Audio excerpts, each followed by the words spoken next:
Time to talk about the pig. Hey, what's a pig? What's a pig have to do with real estate? Well, it's an acronym, Passive Income Goal. And I think that's one of the most important things when you're designing a system is to understand where you're going or what's the target. And when you have that target, then you can reverse engineer and bring yourself back to your starting point. Every journey starts with a single step. So let's figure out where that step is. A couple of videos down the line here, you're going to hear me talk about what a deal looks like, what a deal looks like for me. And I want to make sure that you align that with your values as a person, value your lifestyle as well.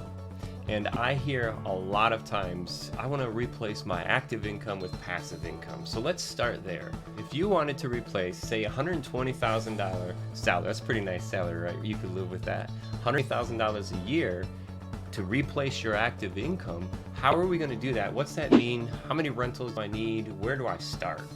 All right, let's break this down.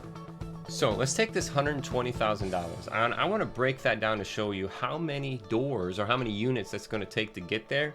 And then maybe we can even lay out a timeline for, say, 10 years, right? In 10 years, I want to replace my active income of $120,000 with complete passive income.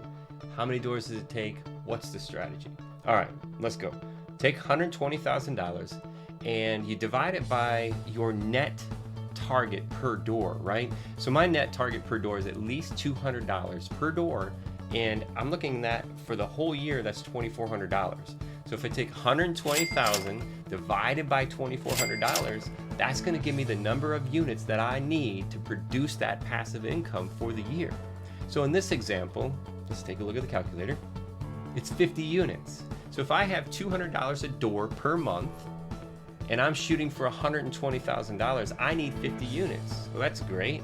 That seems like a massive challenge, right? Well, just keep breaking it down. Let's set a timeline for that 10 years and then just keep breaking it down. Lots of things can change in 10 years, so don't get down or frustrated on yourself if this feels big, because it always does. But let's take 10 years from now, we've got 50 units. So let's say 5 years, let's cut that in half.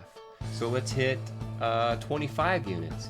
And you can just keep breaking it down. Let's go 3 years. In 3 years, I'm gonna need another 12 doors, right? And 2 years, I'm gonna be shooting for 6 doors. So in this year alone, if I target 1 door this year, I'm gonna keep stepping up. And I'm gonna tell you, it is so much easier to add more numbers after you get the first few down, right? It's just gonna go, you maybe, I mean, for us, and we were even popping portfolios then at that time, so I can pick up 3, 4, 5, 6 houses at a time, and you see how it's a lot easier to go. So let's target 1 door the first year, and we'd be shooting for $2,400 in passive income for the whole year.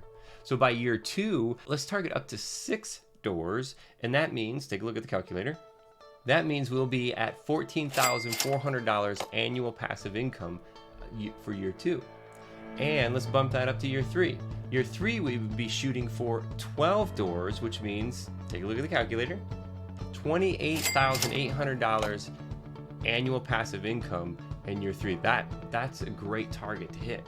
And to go from there, let's just bump it up to 5 years. We'd be hitting 25 units then, and 10 years at that 50 units, where we would be targeting $120,000 of passive cash. And that is our goal, our p.i.g passive income goal.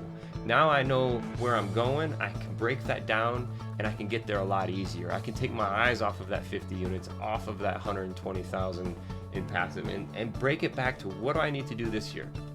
What do I need to do next year? It's possible. Take small steps, you're gonna get there.